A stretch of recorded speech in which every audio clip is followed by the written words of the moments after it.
Henri Sen, bonjour. Vous êtes président du 110e congrès des notaires de France qui aura lieu à Marseille. Est-ce que vous pouvez nous présenter votre congrès et sa thématique? Alors, le thème du congrès, vie professionnelle et famille, place au contrat. Et le congrès aura lieu à Marseille du 15 au 18 juin 2014. Alors pourquoi vie professionnelle et famille, place au contrat? Tout simplement parce que nous sommes partis du principe que la vie professionnelle et la vie de famille étaient intimement liées et qu'on ne pouvait pas les dissocier. Et que pour réussir une réelle harmonie entre les deux, il fallait, dans le cadre de la vie de famille et surtout de la vie professionnelle qui a une énorme incidence sur la vie de famille, prévoir, anticiper, et c'est là où le contrat prend toute son importance. Dès lors que le contrat anticipe, ça permet de concilier et la vie professionnelle et la vie de famille. Comment vont s'articuler vos 4 commissions? Alors, ces commissions sont articulées autour de 4 thèmes. Le couple, vie professionnelle et famille, et ça s'appelle le partage des richesses professionnelles du couple. Comment dans un couple on peut assurer le partage des richesses professionnelles du couple en assurant aussi une harmonie dans la vie de famille.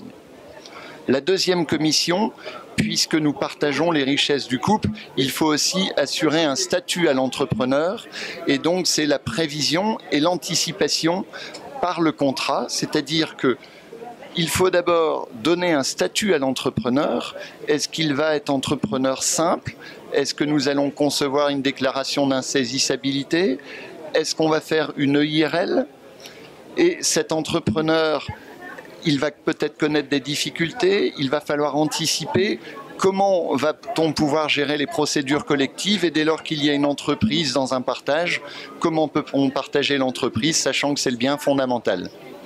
Et puisque nous avons anticipé et géré, eh bien le contrat de société offre des solutions pour l'association des époux, des conjoints, des enfants, à travers un contrat de société où on va prévoir les conditions d'accès, les conditions de gestion de la société, d'organisation de la société et de transmission.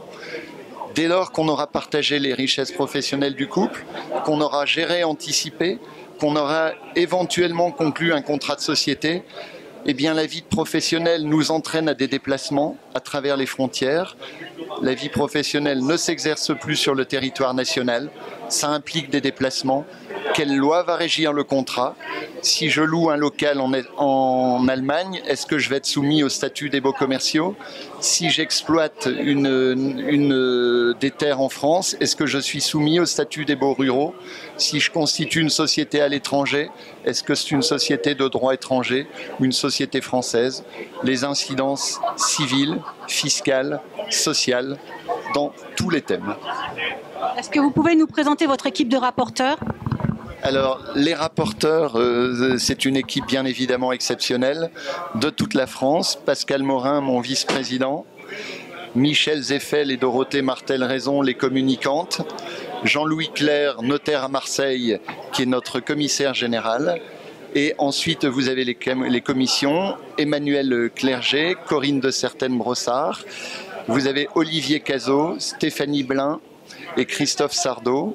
Vous avez ensuite dans la 3e commission Antoine Bouquemont et Emmanuel Taffer. Et enfin la 4e commission, Jean Gasté et Xavier Ricard.